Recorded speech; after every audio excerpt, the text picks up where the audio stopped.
राम एक है, राम एक है, बोलते हैं सद्गति दाता राम।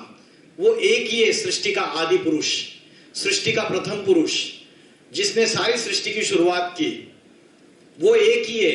और हम सब नंबरवार सीता है, हम सब नंबरवार सीता है। आप बोलेंगे ये कैसा लॉजिक है?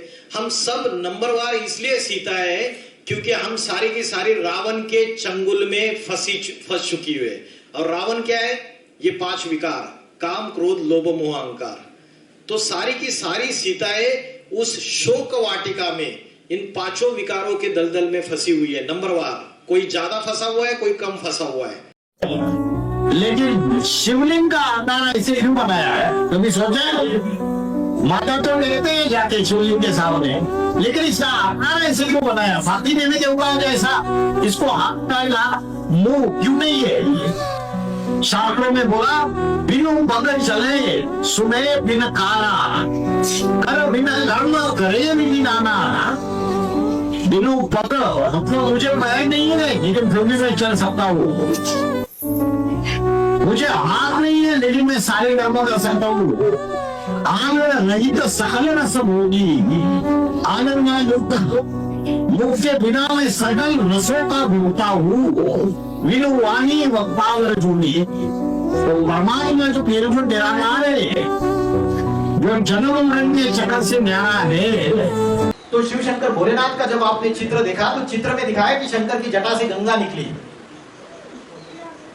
हम समझते हैं ये पानी की गंगा है। हजारों सालों से हम जाके उस पानी की गंगा में जाके नहा रहे, लेकिन क्या दुनिया में सभी के पाप भस्म हो गए भारतवासियों के, या और ही पाप बढ़ते चले जा रहे? पाप बढ़ रहे। तो शंकर जी की जटा से जो गंगा निकली, उसका अर्थ क्या है? उसका आध्यात्मिक रहस्य क्या है? चित्रकार जब चित्रकारिता करता है तो अपनी भावभंगिमा चित्र में डाल देता है। जैसे पानी पतला होता है, बहता रहता है, वैसे ज्ञान जल है, वो भी पतला होता है और बहता रहता है, महीन होता है। तो शंकर की जटा से जो निकली वो ज्ञान गंगा है। कौन सी गंगा है? हम समझ बैठे पानी की गंगा है। पानी की गंगा से भी फायदा होता है, अल्पकाल का होता है। वो जड़ी बूटियां, पहाड़ों से वो पानी बहता हुआ आता है, तो उसमें शक्ति तो है ही, उस जल में भी पवित्रता है। लेकिन शास्त्रों में बोला है, सन्मुख होई जीव मोई जब ही जन्म कोटि अग नाशई तभी। जब भगवान के सामने मनुष्य या जीव आता है, तभी उसके अनेक जन्मों के पाप कर्म का विनाश हो जाता है। तो भगवान जब अवतरित होते हैं तो उनकी बुद्धि रूपी जटा से ज्ञान गंगा निकलती है। शिव को बोला है सारी सृष्टि का पिता, विश्वनाथ। शंकर विश्वनाथ कहलाते, वो सारे विश्व का नाथ है। नाथ का अर्थ है मालिक, सारे विश्व का मालिक है। बाकी देवी देवताओं को विश्वनाथ नहीं कहेंगे, शिव को ही विश्व का नाथ कहेंगे। फिर शंकर के मस्तक के ऊपर चंद्रमा लिखा है। चंद्रमा का अर्थ क्या है? चंद्रमा होता है शीतल, चंद्रमा शीतल होता है। सूर्य क्या होता है? प्रखर होता है, और चंद्रमा शीतल होता है। सूर्य जो है वो उष्ण होता है, और चंद्रमा में शीतलता होती है, ठंडक होती है। और चंद्रमा जो है वो मन का प्रतीक है। तो शंकर जी ने उसको अपने मस्तक पे धारण किया है, तो मतलब उन्होंने मन के ऊपर विजय प्राप्त कर ली है, मन को अपने कंट्रोल में रखा है। तो मन के ऊपर विजय प्राप्त कर ली, इसलिए मन रूपी चंद्रमा उनके माथे पे रखा हुआ है। तो इस हर एक चीज के गहरे गहरे अर्थ है। शंकर को निर्वस्त्र दिखाया, इसका मतलब ये नहीं कि कोई वस्त्र नहीं पहने हुए। जैसे हम ये वस्त्र पहन रहे, आज एक कपड़ा पहना, कल दूसरा कपड़ा पहन लेंगे, वैसे आत्मा शरीर रूपी वस्त्र को बदलती है। वांसांसि जीर्णानि यथा विहाय नवानि गृह्णाति नरोपराणि, तथा शरीराणि विहाय जीर्णानि अन्यानि संयाति नवानि देहि। जैसे वस्त्र पुराना हो जाता है तो नया वस्त्र धारण करते हैं, वैसे ही शरीर पुराना हो जाता है, बीमार धीमार रोगी हो जाता है, तामसी हो जाता है, तो पुराने शरीर रूपी वस्त्र को त्याग के आत्मा दूसरा शरीर रूपी वस्त्र धारण करती है। तो शरीर ये आत्मा का वस्त्र हो गया। अभी जिस व्यक्ति को ध्यान अवस्था में, अपनी योगी अवस्था में, उसको अपने शरीर का, अपनी शरीर की इंद्रियों का भान नहीं है, उसको चित्रकार कैसे दिखाएगा? कि इसको शरीर का भान नहीं है, इसको इंद्रियों का भान नहीं है, इसकी बुद्धि उपरा में, इसकी बुद्धि परमात्मा याद में स्थित है, हायर कॉन्शियसनेस में है, देह से डिटैच है पूरी तरीके से, शरीर से डिटैच है। इसको चित्रकार कैसे दिखाएगा? तो चित्रकार ने चित्रकारिता में शंकर के स्थूल वस्त्रों को हटा दिया, तो उसकी निराकारी अवस्था जो है, साकार शरीर का उसको जो कॉन्शियसनेस नहीं है, भान नहीं है, उसका प्रतीक है वो। एक ही सत्य है, वो है शिव। सत्यम शिवम सुंदरम बोला है। God is truth, God is one. वो एक ही 100% सत्य है। बाकी के फिर कोई 99% होगा, कोई 98% होगा, कोई उससे और कम होगा। वो स्वयं 100% सत्य है और आज हम उसको भूल गए। अगर हम एक उस सत्य परमात्मा से प्रीत लगाए, उसको याद करें, बुद्धि का योग उसके साथ रखें, तो हम शाश्वत सुख और शांति का अनुभव कर सकते हैं। देवता का अर्थ क्या है? दाता, जो सभी को देने वाला है। क्या देने वाला है? सुख, शांति, प्रेम, आनंद, दुआएं, शक्ति। शिव को अलग अलग नामों से पुकारा जाता है। महाकाल, त्र्यंबक, जटाधारी, नागनाथ, मृत्युंजय, चंद्रशेखर, विश्वेश्वर, महारुद्र, आदिदेव, महेश, आशुतोष, शंभु, अनेक अनेक नामों से शिव को पुकारा जाता है। और सावन के महीने में सबसे ज्यादा पूजा की जाती है। क्यों पूजा की जाती है? क्योंकि श्रावण के महीने में बरसात होती है। जैसे भगवान इस धरती पे आते हैं तो ज्ञान की बरसात करते हैं, इसलिए भक्तजन सावन महीने में उनकी सबसे ज्यादा पूजा करते हैं। शास्त्रों में बोला है सत्यम शिवम सुंदरम। एक शिव ही सत्य है, एक शिव ही सबसे सुंदर है, शिव ही सबसे कल्याणकारी है। उस एक शिव शंकर भोलेनाथ की शरण में जाएंगे तो उसको काल नहीं खा सकता। आने वाले महाविनाश के समय भगवान के वो बच्चे सुरक्षित रहेंगे। बाकी सारी दुनिया को विनाश की आग उसको जला देगी, लेकिन भगवान के बच्चों का बाल भी बाका नहीं होगा। जाके राखे साइया, मार सके न कोई, बाल भी बाका कर सके ना वो जग बेरी हुई। शिव शंकर भोलेनाथ सबसे बड़ा बैरागी है, सबसे बड़ा बैरागी। और शिव शंकर भोलेनाथ गृहस्थी थे या सन्यासी थे? गृहस्थी थे। और गृहस्थी होने के बावजूद सबसे बड़ा बैरागी। इतने गीत बना दिए उनके ऊपर। और हमेशा जितने भी चित्र, जितनी भी मूर्तियां बनाई हुई ध्यानमग्न अवस्था में, लवलीन अवस्था में, आदि योगी, परम योगी, योगेश्वर, योगीराज। पिता हमस्य जगतो, माता धाता पितामह। तू ही जगत पिता है हमारा सबका, तू ही माता है। इसलिए शंकर का एक स्वरूप दिखाया जाता है अर्धनारीश्वर का। क्यों? क्योंकि नारी ये अर्धांगिनी है। कोई भी पुरुष इस सृष्टि के परिवर्तन का या कोई भी बड़ा कार्य दुनिया में कर नहीं सकता जब तक उसका स्त्री का सहयोग नहीं है उसके साथ। तो नारी ये जो है ये अर्धांगिनी है। भगवद गीता में बोला है दृष्टा काला मुझे मुखानी दृष्टे व काला नर संगवाणी। मेरी दाढ़ों के नीचे ये सारा संसार छुपाया जाने वाला है। भगवान का विराट रूप देखा है? भगवान का विराट रूप अनेक बाहु, उधर वक्र नेत्र, अनेक भुजाएं उसको। वक्र वक्र वाला अनेक मुख है, अनेक नेत्र है। जब वो विराट रूप में प्रत्यक्ष हो जाएगा तो भगवान बोलता है कि मेरे दाढ़ों के बीच में ये सारा संसार छपाया जाने वाला है, सारे संसार का विनाश होने वाला है। और उसकी दाढ़ी कौन सी दाढ़ी है? उसकी दाढ़ी है परमाणु अस्त्र शस्त्र, जो मनुष्य ने खुद अपने विनाश के लिए तैयार कर दिए। संसार जो है ये नश्वर है, शरीर भी नश्वर है। तो शंकर तो सबसे बड़ा बैरागी है। गृहस्थी होने के बावजूद बैरागी है। मस्त गिरधर गोपाली, ना लोटा ना थाली। तो सबसे बड़ा बैरागी। हमेशा शंकर के जितनी भी मूर्तियां दिखाई, शंकर के जितने भी मंदिर दिखाए, शंकर को हमेशा ध्यान मग्न अवस्था में दिखाया। क्यों ध्यान मग्न अवस्था में दिखाया? इसलिए ध्यान मग्न अवस्था में दिखाया क्योंकि शिव जो निराकार है वो उसमें प्रवेश करता है साकार में। अगर शंकर स्वयं भगवान होते तो वो किसका ध्यान कर रहे? वो निराकार शिव का ध्यान कर रहे हैं। जो आदि है, त्रिदेवों का आदि है। बुद्धि रूपी जटा से ज्ञान गंगा निकलती है। आज नागा बाबा क्या कर रहे हैं? नागा बाबा बड़ी बड़ी जटाएं रख रहे हैं, लेकिन उनको पता ही नहीं है ये बड़ी बड़ी जटाएं रखने का जो अर्थ है वो अलग है, आध्यात्मिक अर्थ है। शिव शंकर भोलेनाथ को बड़ी जटाएं दिखा दी। अभी चित्रकार को यह दिखाना है कि भगवान जो है वो सबसे बुद्धिमान है, सभी से ज्यादा बुद्धिमान है, विशाल बुद्धि वाला है। तो चित्रकार कैसे दिखाएगा इस बात को? चित्रकार ने अभी बड़ी बुद्धि दिखानी है, बुद्धिमान दिखानी है, तो चित्रकार ने बड़े बड़े केश दिखा दिए, बड़ी बड़ी जटाएं दिखा दी। ये जटाएं, ये केश, ये ज्ञान के केश है, ये बुद्धि के केश है। और इन बड़ी बुद्धि रूपी जटाओं में से ज्ञान की गंगा निकली, जिस ज्ञान की गंगा में स्नान करने से मनुष्य पावन बन गया। शास्त्रों में जितने भी नाम दिए हुए हैं वो गुणवाचक है। तो कृष्ण का जो जन्म दिखाया वो जन्म का आध्यात्मिक अर्थ ये है कि जब दुनिया में अज्ञान अंधकार की कलयुग की रात्रि फैलने लगी, उस समय सारी दुनिया विकारों के जेल में फंस गई, काम क्रोध लोभ मोह अहंकार। ऐसे समय उस जेल में कृष्ण का प्रत्यक्षता रूपी जन्म हुआ, भगवान इस दुनिया में प्रत्यक्ष हो गए।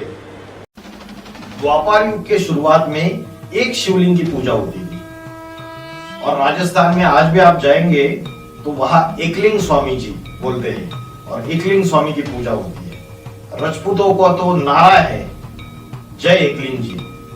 तो एक शिव ही जो ईश्वर है, भगवान है, बाकी सारे देवी देवता है। 33 करोड़ देवी देवताओं का गायन है भारतवर्ष में। तो ये 33 करोड़ देवी देवता है। उन देवी देवताओं में भी एक नंबर 1 है, वो है शंकर महादेव, देव देव महादेव, अव्वल नंबर की देवता। और नारायण का आपस में कभी झगड़ा होता रहेगा क्या?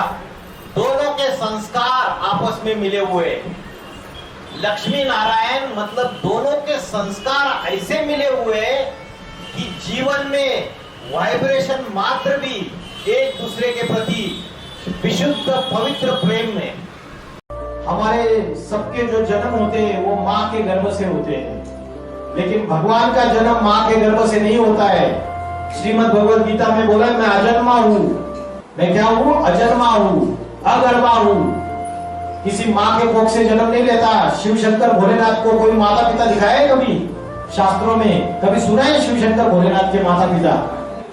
शंकर का ना आदि है ना अंत है, आदि अनादि है। वो इस सृष्टि का पिता स्वयं वही पिता है, उसी से सृष्टि जन्म ली। दुर्गा जो दुर्गुणों का नाश करती है, उसको 8 शस्त्र अस्त्र दिखाए, उसके 8 भुजाओं में, अष्टभुजाओं में 8 शस्त्रास्त्र दिखाए। ये 8 शस्त्रास्त्र आत्मा के अष्ट शक्तियों का गायन है। दुर्गा का अर्थ है दुर्गुणों का हरण करने वाली दुर्गा। इसने इस महिषासुर का वध कर दिया। तो ये जो भैंस बुद्धि वाले हैं, जिनकी बुद्धि भौतिकता की तरफ जा रही है, माया मोह विषय विकार में फंसी हुई है, विषय विकारों के कीचड़ में फंसी हुई है, ऐसे भैंस बुद्धि असुरों का, ये असुर मनुष्यों के अंदर ही है। बाहर की दुनिया में या सब जगह समाज में, राज्य में, देश में ये असुर बैठे हुए। ऐसे असुर का वध कर दिया। वध कर दिया मतलब, इसका मतलब कोई हथियार लेके उनको मारने की बात नहीं है। इसका मतलब उनका मान मर्तबे का हनन कर दिया। महात्मा गांधी ने भारत की स्वतंत्रता में बड़ा कार्य किया, इसलिए पुतला खड़ा किया। तो शिव के इतने मंदिर, इतनी मूर्तियां, इतने चित्र कैसे है? जरूर शिव ने कभी बड़ा काम किया रहेगा। इस सृष्टि पर आकर शिव ने जरूर 4 युगों में, सतयुग, त्रेता युग, द्वापर युग और कलयुग, इस चारों युगों में कभी एक बार सृष्टि पर अवतरित होकर सारी सृष्टि का परिवर्तन किया होगा। इसलिए शिव का इतना गायन है, इतना पूजन है। महागौरी इसका अर्थ है जिसके अंदर पवित्रता है, जिसके अंदर गुणों की सुंदरता है, दिव्य गुणों की सुंदरता है, वो महागौरी है। तो शिव का अर्थ क्या है? किसी को पता है शिव इस शब्द का अर्थ क्या है? शिव का अर्थ है कल्याणकारी। ऐसा कल्याणकारी। जब इस सृष्टि पर अवतरित होते हैं तो उनका कर्म कल्याणकारी है, उनकी वाचा कल्याणकारी है, उनके मन के संकल्प का कल्याणकारी है, उनके हर वाइब्रेशंस कल्याणकारी है। तो शिव का अर्थ है कल्याणकारी। गीता में लिखा ये दुनिया दो ही प्राणियों में डिवाइड है, देवता और राक्षस। तो मनुष्य ये कैटेगरी क्यों नहीं लिखी? कारण पता है किसी को? क्योंकि मनुष्य गीता में जब दैवी गुण धारण करता है, अपने अंदर डिवाइन क्वालिटीज धारण करता है, तो वो देवता कहलाता है। और मनुष्य जब राक्षसी प्रवृत्तियां, शैतान की प्रवृत्तियां अपने जीवन में धारण करता है तो वो असुर कहलाता है या दानव कहलाता है। शंकर चाप जहाज जय जड़ उतरे पार नर उड़त सकल संसार। शंकर का शरीर एक ऐसा जहाज है जो विषय सागर से सारी दुनिया को क्षीर सागर में पार लगा देगा। ये विषय विकारों की दुनिया है, इस विषय वैतरणी नदी से पार लगाने वाला ये जहाज है शिव। इसलिए बोला शंकर चाप जहाज जय जड़ उतरे पार नर उड़त सकल संसार। दुनिया में जब प्रलय होगा तो एक शास्त्रों में कहानी बताई जाती है मनु की। सुनिए मनु की कहानी। तो जब प्रलय होता है, जलवायु होती है चारों तरफ, तो मनु और शत्रुआ और उनकी नवैया उतनी बच जाती है। उस नवैया में इस संसार के 108 बीजों का चुनाव करता है। वो 108 बीजों का चुनाव करता है और वो नवैया बच जाती है, बाकी सारे संसार खलास हो जाता है। तो ये 108 जो बीज है, ये बीज कौन से है? अभी आपने क्या किया? ये कार्यक्रम शुरुआत होने से पहले आपने राम का नाम लिया, कितनी बार लिया? 108 बार लिया। 108 बार इसलिए लिया आपने क्योंकि शंकर की गले में भी 108 की माला है। और हिंदू रहे, मुस्लिम रहे, क्रिश्चियन रहे, सारे धर्मों में सिख रहे, उस 108 की माला का सिमरन करते हैं। क्यों करते हैं पता है? 108 की माला का इसलिए सिमरन करते हैं क्योंकि भगवान शिव जब धरती पे आए तो ये जो 108 ऐसे मनुष्य है जिन्होंने अपने को संपूर्ण समर्पित कर दिया, शिव में अर्पण कर दिया। अपना तन भी स्वाहा, धन भी स्वाहा, समय संबंध संपर्क सब कुछ स्वाहा। वो 108 श्रेष्ठ मनुष्य है जिनको लेके भगवान नई दुनिया स्थापन करता है, सतयुग लाता है और पुरानी दुनिया का विनाश कर देता है। इसलिए वो 108 का सिमरन करते हैं भगवान के साथ साथ। इसलिए शंकर की गले में 108 की माला दिखाते हैं। तो ऐसे बहुत गहरे आते हैं कि शरीर में भस्म रमाया हुआ है। भस्म रमाया हुआ उसका अर्थ क्या है? ये शरीर क्या है? देह क्या है? मिट्टी है। और शरीर जब मर जाता है तो जला दिया जाता है तो राख रहती है, सिर्फ भस्म रह जाती है, चिता की। तो ये शरीर जो है ये नश्वर है, ये नष्ट होने वाला है, और जो आत्मा है वो अजर अमर अविनाशी है। इसलिए सारे देह के ऊपर ये भस्म रमाया हुआ है, मतलब ये सारा संसार, ये सारा माला पड़ा हुआ है। इसलिए संसार में शिव के मंदिर दिखाई देते हैं, शिव की मूर्तियां संसार में दिखाई देती है। और संसार के बाहर दिखा देते हैं मुक्तिनाथ, बड़ा बोर्ड लगा रहता है मुक्तिनाथ। तो सारे संसार में कलयुग का जब अंतिम समय आता है, विनाश का समय आता है, तो इस सारे संसार को मुक्ति देने के निमित्त परमात्मा शिव बनते, इसलिए उनको मुक्तिनाथ बोला है। क्रिश्चियन लोग बोलते God father is liberation and guide, वो लिबरेट करता है, दुखों से मुक्ति देता है, इसलिए शिव का नाम मुक्तिनाथ भी है। चाहे सांप आपके गले में आके बैठ जाए, चाहे प्रकृति की आपदाएं आ जाए, उनकी तपस्या में लीन रहते, उनको कोई फर्क नहीं पड़ता, क्योंकि उनको अपने शरीर रूपी वस्त्र का भान नहीं होता है। तो जिसको शरीर रूपी वस्त्र का भान नहीं है, जिसको अपनी इंद्रियों का भान नहीं है, चित्रकार इस बात को कैसे दिखाएगा? तो चित्रकार ने क्या किया? उसके वस्त्र हटा दिए, उसको विदेही है, वो निर्वस्त्र दिखा दिया, वो विदेही है, उसको अपने देह का भान नहीं है, उसको अपनी इंद्रियों का भान नहीं है, उसको अपने शरीर का भान नहीं है। वो अपनी आत्मा के इसमें स्थित हो गए, सदाकाल ईश्वर की याद में रमन कर रहा है, तो उसकी यादगार में शंकर ये ऐसे अवलंबन के देवता है, उसको निर्वस्त्र दिखा दिया। फिर कृष्ण को दिखाया कि गोपिकाओं के वस्त्र चुराए, दिखाया ना, गोपिकाओं के वस्त्र चुराए। तो दूसरे धर्म वाले बोलते, ये क्रिश्चियन धर्म वाले बोलते, मुस्लिम धर्म वाले बोलते, देखो तुम्हारा भगवान कैसा है कि वस्त्र चुराए गोपिकाओं के स्नान करते वक्त। लेकिन उसका गूढ़ आध्यात्मिक रहस्य हमें पता नहीं है। उसका गूढ़ आध्यात्मिक रहस्य ये है, जैसे ये कपड़ा मेरे शरीर का वस्त्र है, वैसे ये शरीर मेरी आत्मा का वस्त्र है। और वस्त्र चुराए माना शरीर का भान चुरा लिया, देह का भान चुरा लिया। जैसे भगवान के प्यार में जब हम लवलीन हो जाते हैं तो हमें अपने शरीर का भान खत्म हो जाता है, इंद्रियों का भान खत्म हो जाता है।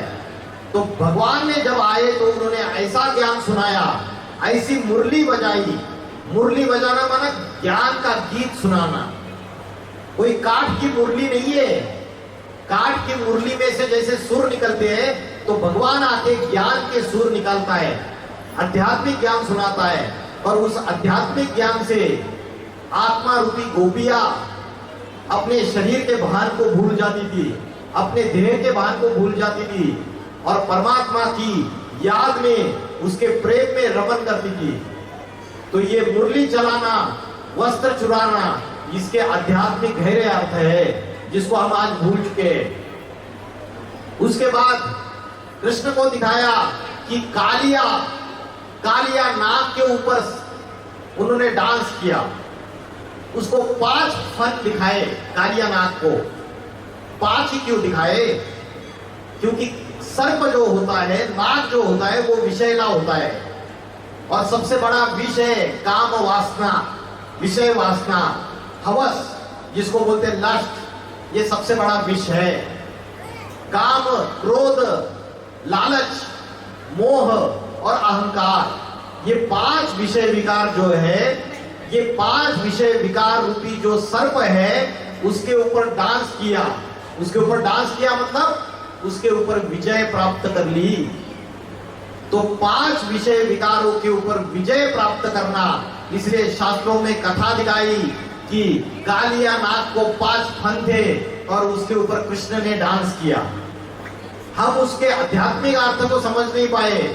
हम कृष्ण जन्माष्टमी का त्योहार तो मनाते, त्योहार मनाना अलग बात है, और भगवान ने आके जो आध्यात्मिकता सिखाई, जो दैवी गुण कैसे धारण करने, इसका ज्ञान दिया, उसको हम धारण नहीं कर पाते। तो कालिया नाग के ऊपर डांस करना, मुरली बजाना, गोपिकाओं के वस्त्र चुराना, मटकी फोड़ना, मक्खन चुराना, इन सारी बातों के आध्यात्मिक अर्थ है, गूढ़ आध्यात्मिक रहस्य जिसको हमने समझ नहीं पाए। शिव के ऊपर हम गंगा जल चढ़ाते हैं या जल लेके, लोटी में जल लेके चढ़ाते हैं, हम बेल के पत्ते चढ़ाते हैं, फूल चढ़ाते हैं, धतूरा चढ़ाते हैं, कुछ प्रसाद रख देते हैं।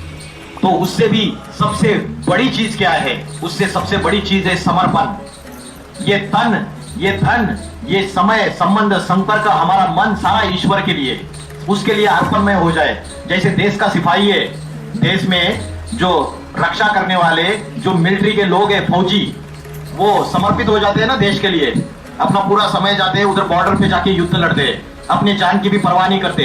वैसे ईश्वर अभी आया हुआ है, उसको तन से, मन से, धन से समर्पित होने का समय आ चुका है। और असली समर्पण ये सिर्फ लोटी में पानी चढ़ाने की बात नहीं है, ये जीवन को समर्पित करने की बात है। ईश्वर की सेवा में, ईश्वर की सेवा में अर्पण होने की बात है। तो देवी को शेर की सवारी दिखा दी। शेर की सवारी माना निर्भयता का प्रतीक है। ये दुनिया एक जंगल बन चुकी है, कांटों का जंगल। ये दुनिया में कांटे ही कांटे या फूल ज्यादा है, दुख देने वाले कांटे बहुत ज्यादा है इस दुनिया में। नानक, गुरु नानक जी ने बोला, नानक दुखिया सब संसार, ये सारा संसार दुखी हो चुका है पूरी तरीके से। कृष्ण की 108 पटरानियां दिखाते, 16,108 रानियां दिखाते, अनेक गोपिकाओं के साथ कृष्ण को रास रचाते हुए दिखाया है।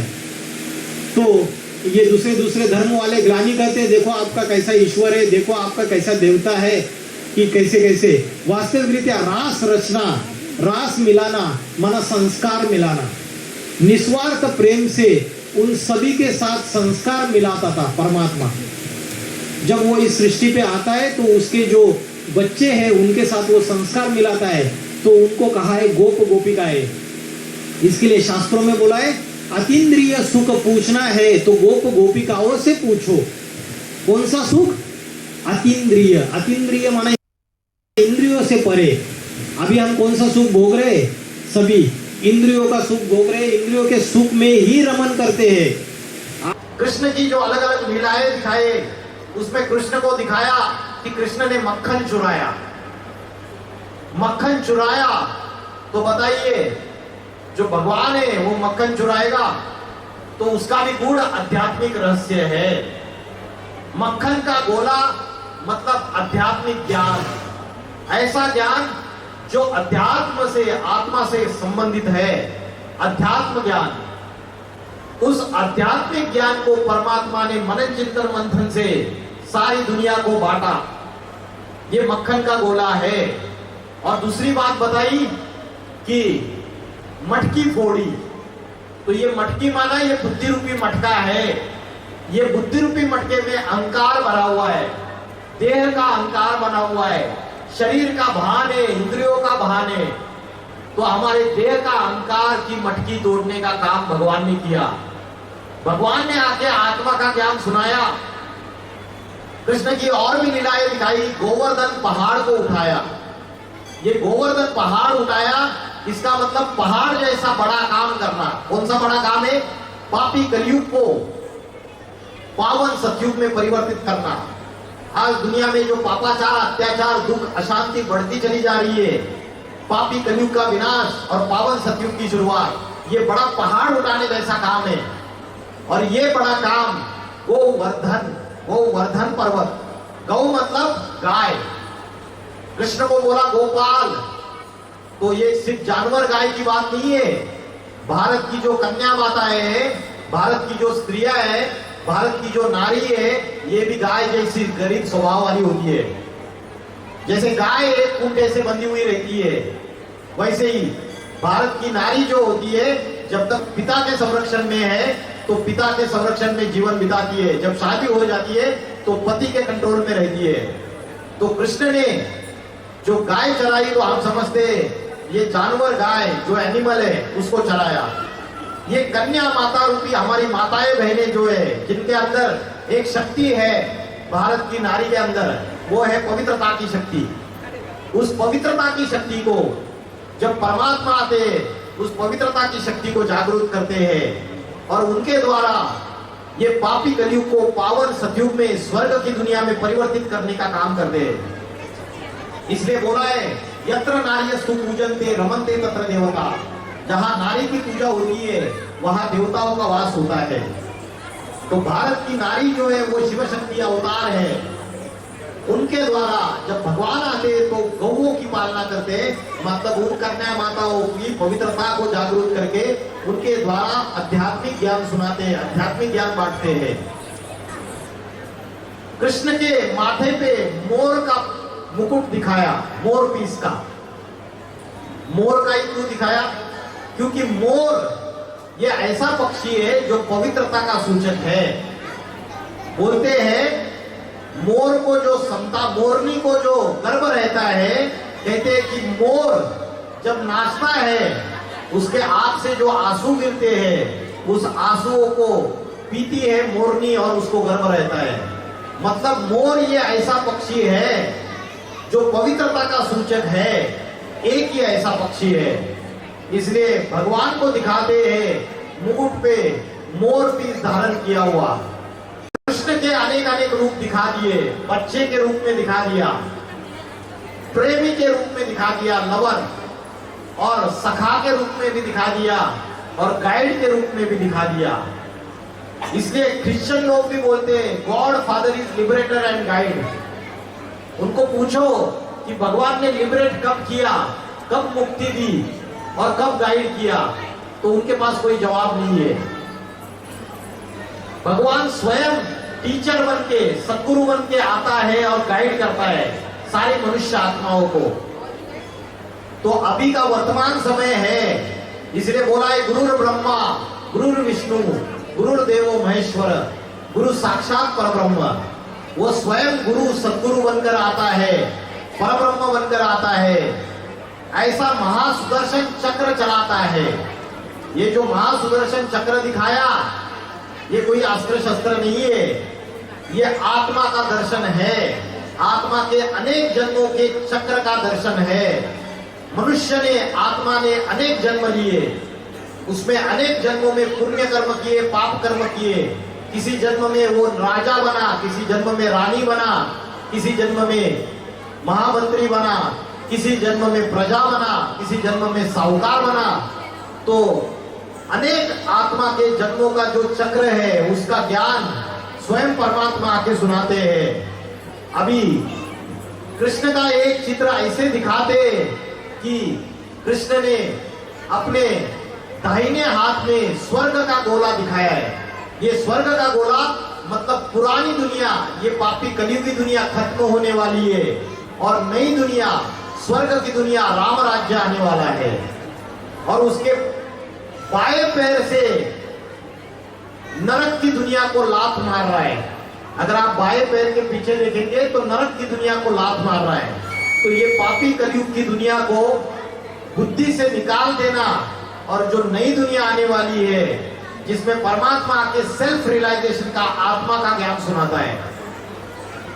आज शंकर का नाम जो है शंकर, उसका अर्थ क्या है? किसी को पता है शंकर का अर्थ क्या है? शंकर का अर्थ है शम करोति, जो सारी सृष्टि में शांति लाता है। शांति श्रीमद् भगवत गीता में जो बात आई है जगत अव्यक्त मूर्तिना, ये शिव शंकर भोलेनाथ के लिए आई है। गीता में मया ततमिदं सर्वम जगत अव्यक्त मूर्तिना, मया ततमिदं सर्वम मतलब मेरे द्वारा ये सारी सृष्टि विस्तार को प्राप्त हुई है। कोई झाड़ का बीज होता है, उस बीज से सारा वृक्ष विस्तार को पाता है। वैसे शिव शंकर भोलेनाथ जो है वो क्या है? सारी सृष्टि के बीज है। फिलोसोफर से, इंजीनियर से, डॉक्टर है, वकील है, ये बुद्धिमान लोग हैं। लेकिन परमात्मा जो है इंटेलेक्चुअल ऑफ द इंटेलेक्चुअल्स, बुद्धिमानों की भी बुद्धि है। इसलिए श्रीमद् भगवत गीता में बोला इंद्रियाणि पराण्याहु, इंद्रिया बड़ी प्रबल है। जो शरीर की इंद्रिया है, 5 ज्ञानेंद्रिया, 5 कर्मेंद्रिया, ये इंद्रिया क्या है? बड़ी प्रबल है। प्रबल माना शक्तिशाली है, पावरफुल है। इंद्रियाणि पराण्याहु, इंद्रियोभ्य परम मनः, इंद्रियों से भी प्रबल क्या है? मन है। जो इंद्रिय है उससे भी जो प्रबल है वो मन है, सूक्ष्म शक्ति है। मनस्तु परा बुद्धि, मन से भी प्रबल बुद्धि है और बुद्धि से भी प्रबल वो बुद्धिमानों की बुद्धि परमात्मा है। तो परमात्मा जो है, परमात्मा का अर्थ है परम आत्मा। हम सब क्या है? हम सब आत्मा है। हमारा असली परिचय है, हम एक आत्मा है जो अजर अमर अविनाशी है। जैसे शरीर को जन्म देने वाले पिता होते हैं, वैसे आत्माओं का भी पिता है।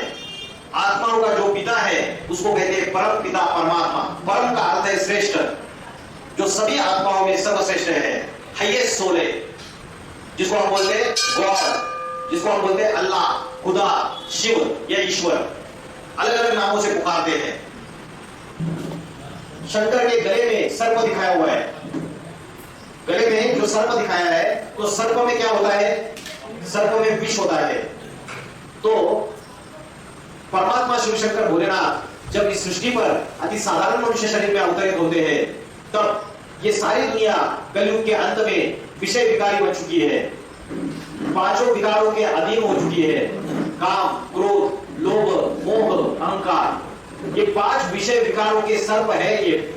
ये 5 जो विषय विकार है जो मनुष्य आत्मा के अंदर प्रवेश कर चुके हैं। काम, काम का अर्थ क्या है? काम का अर्थ क्या है? काम का अर्थ है कामना। कामना माना इच्छा। अलग अलग इच्छाएं होती है। किसी को धन कमाने की इच्छा होती है, 1 लाख रुपए मिल गए, फिर और इच्छा बढ़ जाती है, 5 लाख चाहिए, फिर और बढ़ जाती है, 10 लाख चाहिए, फिर उसके बाद 1 करोड़ चाहिए, फिर 10 करोड़ चाहिए। इच्छाएं तो बढ़ती चली जाती है। तो ये जो काम है ये महाशत्रु है। तो जो 5 विकार है इसमें मुख्य है काम विकार। काम माना कामना। कामनाओं में सबसे प्रबल कामना कौन सी है?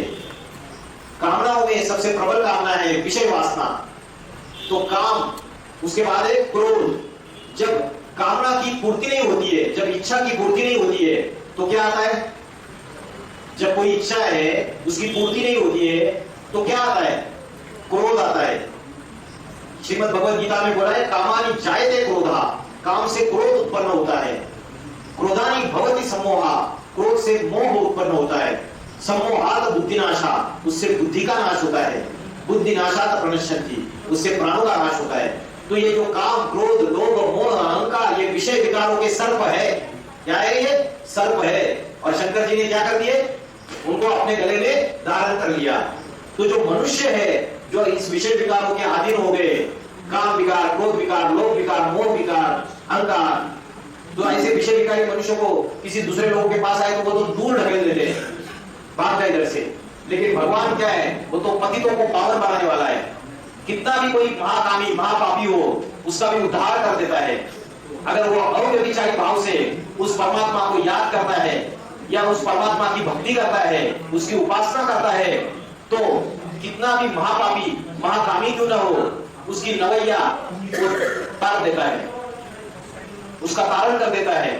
विषय सागर से उसको बाहर निकाल देता है, इस भव सागर से बाहर निकाल देता है। तो शंकर के गले में जो सर्प दिखाया है वो विषय विकारों का सूचक है। ऐसे विषय विकारी मनुष्य, उनको भी उसने अपना बना दिया।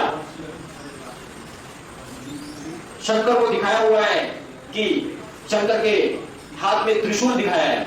ये त्रिशूल जो है ये ब्रह्मा, विष्णु और शंकर, ये तीनों के कर्तव्य, ये त्रिशूल के 3 जो शूल है, शूल माना काटा, ये 3 कर्तव्य की निशानी है। ब्रह्मा, विष्णु और शंकर। ब्रह्मा है स्थापनाकारी, शंकर है विनाशकारी, और विष्णु है जो नई दुनिया आती है, जो नवयुग आता है, सतयुग आता है, उसमें पालनाकारी। हर एक मनुष्य आत्मा के अंदर ये 3 कर्तव्य है। हर एक मनुष्य आत्मा अपने अंदर दैवी गुणों की स्थापना करता है, फिर उन दैवी गुणों की स्थापना करता है, फिर उनकी पालना भी करता है।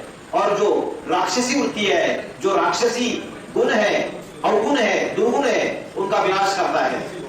तो ये तीनों हर एक मनुष्य आत्मा के अंदर ये तीनों गुण दिखाई देते हैं, स्थापना, पालना और विनाश।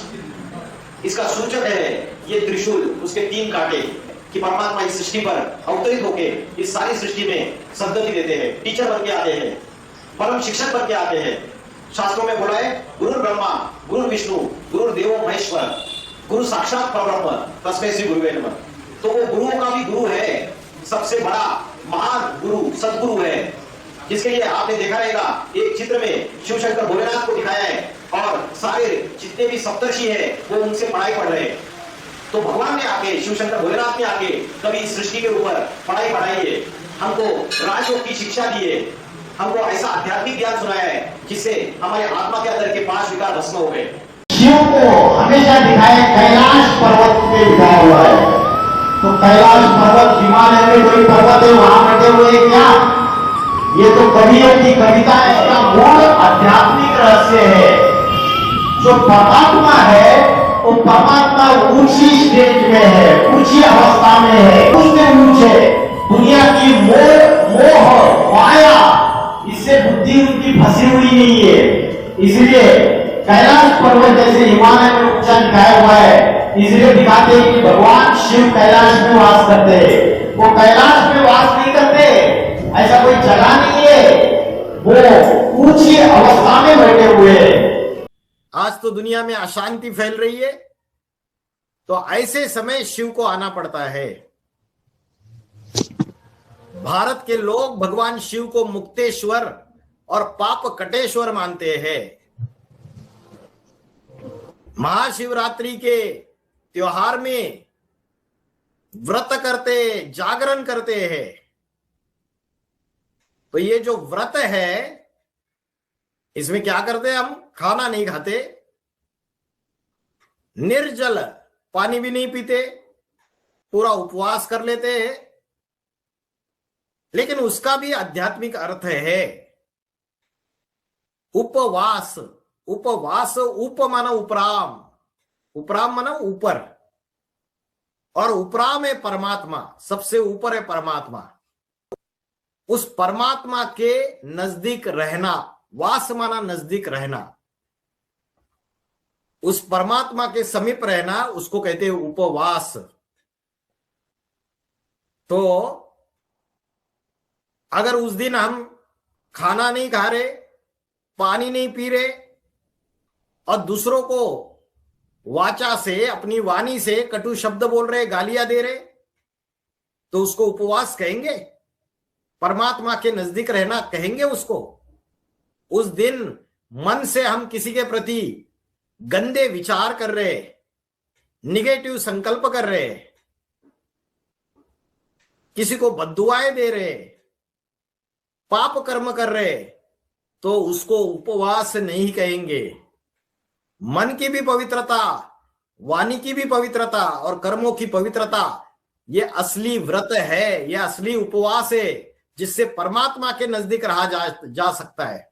आप कोई भी देवी देवताओं के नाम लेते हो, सीता राम, राधे कृष्ण, लक्ष्मी नारायण, तो सीता का नाम पहले, राधा का नाम कृष्ण के पहले और नारायण के पहले लक्ष्मी का नाम। उसका कारण ये है कि स्त्री को बोलते हैं अर्धांगिनी। नवयुग आता है, जो सतयुग आता है, इस पापी कलयुगी सृष्टि का अंत होके जब नवयुग आएगा तो नारी के शक्ति के द्वारा ही ये परिवर्तन हो सकता है। और उसको जो अलग अलग शस्त्र अस्त्र दिखाए हुए, भुजा में तलवार, गदा, धनुष्यबाण, त्रिशूल, ये ज्ञान के प्रतीक है।